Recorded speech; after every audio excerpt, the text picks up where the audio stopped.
Sepintas Benua Sepekan kembali ke hadapan Anda. Pemirsa, Dinas Perpustakaan dan Kearsipan Kalsel bagikan 1.000 hadiah dalam rangka peringatan Bulan Gemar Membaca dan Hari Kunjungan Perpustakaan Nasional. Kegiatan ini turut disambut gembira para pemustaka yang mengharapkan pelayanan perpustakaan terus berkembang lewat inovasi-inovasi baru. Sebanyak 1.000 lebih hadiah door prize dalam rangka memperingati Bulan Gemar Membaca dan Hari Kunjungan Perpustakaan Nasional resmi dibagikan oleh Dinas Perpustakaan dan Kearsipan Dispersif Kalimantan Selatan. Pembagian hadiah ini pun disambut antusias oleh para pemustaka yang sebelumnya pada September lalu telah melakukan pencabutan undian door prize di Perpustakaan Palnam dan Perpustakaan Tendean Banjarmasin. Ini disampaikan Kepala Dispersif Kalsel Nurliani Dardi, diwakili Kepala Bidang Pelayanan dan Pembinaan Perpustakaan Wildan Ahyar, di sela kegiatan pembagian door prize bertempat di Aula Dispersif Kalsel Senin 3 Oktober. Wildan menambahkan mereka yang mendapatkan hadiah door prize ini adalah pemustaka yang telah mendaftarkan dirinya, baik itu di Perpustakaan Palnam dan Perpustakaan Tendean. Adapun proses pengambilan hadiah ini pemustaka akan diminta oleh petugas untuk menunjukkan kartu tanda anggotanya sebelum mengambil hadiah yang sesuai dengan hasil pencabutan undian door prize. Dan itu macam-macam, dari ember, kemudian ada sajadah, kemudian ada teko minum, macam-macam sapu dan macam-macam. Jadi pembagian hadiah ini dalam rangka memperingati Bulan Gemar Membaca dan Kunjungan Perpustakaan, Pak ya? Betul, dan alhamdulillah itu disambut antusias jadi oleh masyarakat di Kalimantan Selatan, terutama di Kota Banjarmasin, dan mereka berbondong-bondong hadir di perpustakaan kami di Palnam dan di Tendean. Harapannya, Pak? Nah, tentunya harapan kami pengunjung tetap setia datang ke perpustakaan Palnam dan Tendean, walaupun sudah lewat dari masa ini, walaupun tidak ada door prize lagi, dan ini memacu supaya masyarakat juga tetap hadir di perpustakaan Palnam dan Tendean. Adapun hadiah door prize yang dibagikan pada hari ini berupa peralatan sholat, alat-alat masak, sembako, dan lainnya. Hadiah sendiri merupakan hasil dari inisiatif pegawai Dispersif Kalsel dan sumbangan dari sejumlah pihak seperti anggota Komisi 4 DPRD Kalsel dan juga dari pegiat literasi Banua. Dengan adanya pembagian hadiah door prize ini, Wildan berharap dapat memotivasi masyarakat untuk sering membaca buku di Perpustakaan Palnam atau Perpustakaan Tendean. Murtasia, Banjar TV.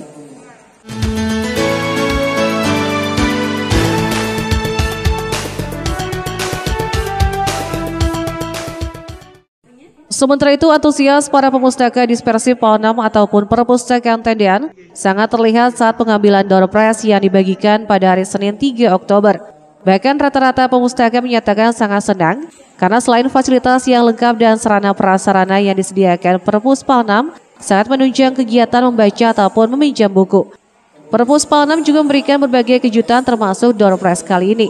Seperti diungkapkan salah satu pemustaka yang mendapatkan door prize, perwakilan dari TK Ikal Buluk Banjarmasin. Ngambil hadiah door prize kemarin dari anggota anak saya, kemudian perwakilan dari sekolah. Dapat apa aja tadi, Bu? Alhamdulillah dapat mukena plus ember dan anak saya dapat sapu. Gimana tanggapan Ibu nih dengan ada kegiatan ini? Biasa dengan kegiatan ini, sukses selalu, semoga setiap tahunnya seperti ini. Kami selalu datang dari TK Ikal Buluk. Ya luar biasa, pelayanannya luar biasa, semua fasilitasnya luar biasa. Terima kasih. Sama halnya dengan pemustaka lainnya, Mayrisa yang juga mendapatkan door prize berharap kegiatan kejutan ini terus dilanjutkan dalam momen lainnya. Ambil hadiah. Emang biasanya rutin baca buku di perpustakaan sini nggak, Bu? Ada juga, tapi kadang untuk kursinya satu baris meja. Oke. Tadi dapat door prize apa, Bu? Jadi anggota juga jadi dapat. Oke. Bu, gimana, Bu, tanggapannya dengan suasana di Dispersif Kalimantan Selatan ini sendiri, Bu? Nyaman. Apalagi sekarang ada area anak-anaknya, jadi lebih santai aja kalau bawa anak-anak ke perpustakaan. Ia juga menyatakan hampir tiap minggu membawa anaknya ke Perpustakaan Palnam untuk membaca karena arena membaca anak yang disediakan sarananya sangat memadai dan nyaman.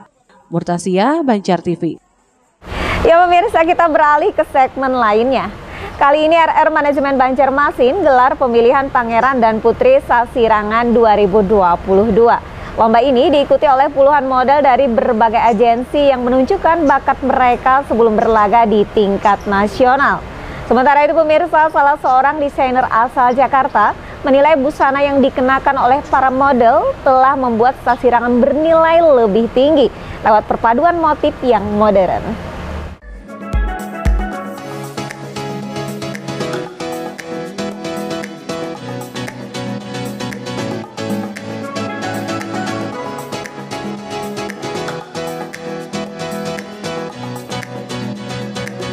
Beginilah semarak pemilihan Pangeran dan Putri Sasirangan 2022 yang digelar RR Manajemen akhir pekan tadi di salah satu hotel berbintang di Banjarmasin. Lomba ini dibagi menjadi beberapa kategori berdasarkan usia peserta, mulai dari perorangan hingga berpasangan.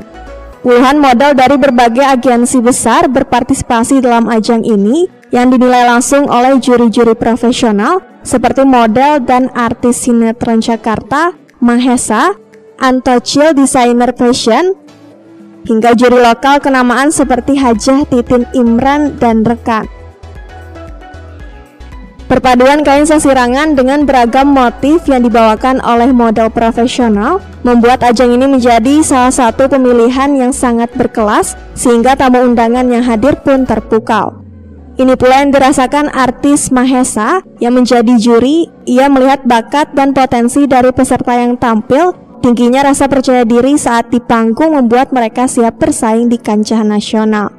Ini bagus acara-acara kayak gini. Pertama, dia memperkenalkan anak itu jadi lebih percaya diri, perkenalkan juga budayanya apa yang ada di sini.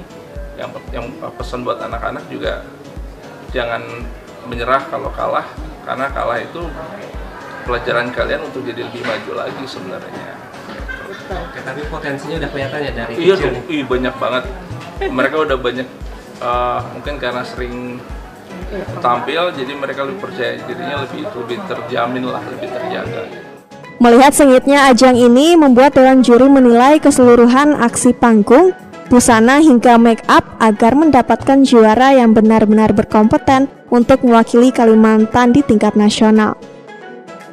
Di nilai KB itu keindahan, keluasannya, kecantikan dari make up sampai bawah, itu yang kita nilai.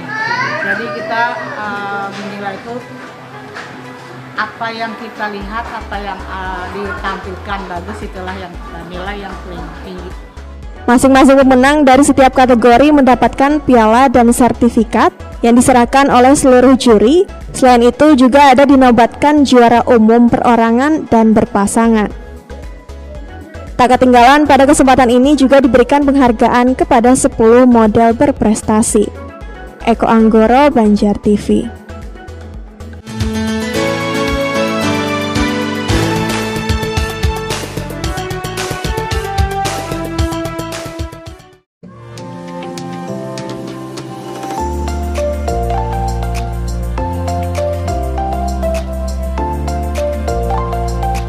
Bertajuk pemilihan Pangeran dan Putri Sasirangan, tentu para peserta membawakan busana terbaiknya untuk menjadi pemenang.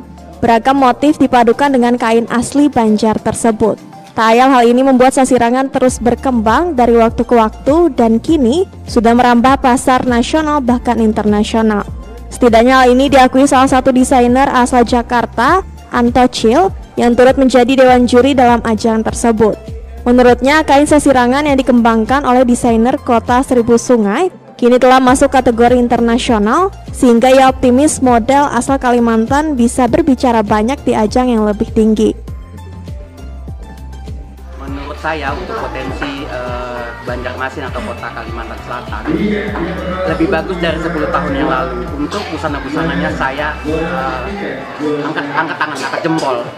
Untuk busana, motif-motifnya udah berkembang dari zaman ke zaman. Untuk tahun ini lebih bagus dan lebih bagus. Saya suka semua busana yang ada di panggung ini. Apa yang busananya lebih tertarik tadi?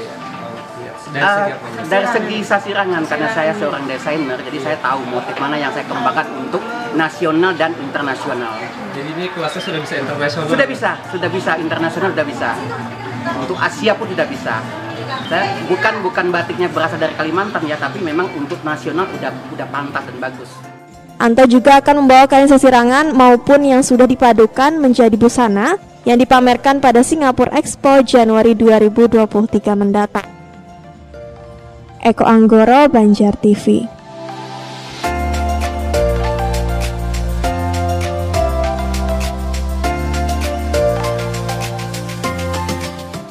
Ya pemirsa, tuntas sudah lintas Banua sepekan kali ini. Semoga berita yang kami sajikan dapat bermanfaat untuk kita semua. Nantikan rangkaian lintas Banua sepekan selanjutnya hanya di Banjar TV. Pemirsa, selamat memperingati Hari Maulid Nabi Muhammad SAW.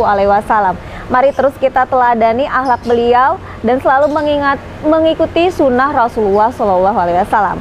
Selamat mengikuti acara selanjutnya. Wassalamualaikum warahmatullahi wabarakatuh dan sampai jumpa.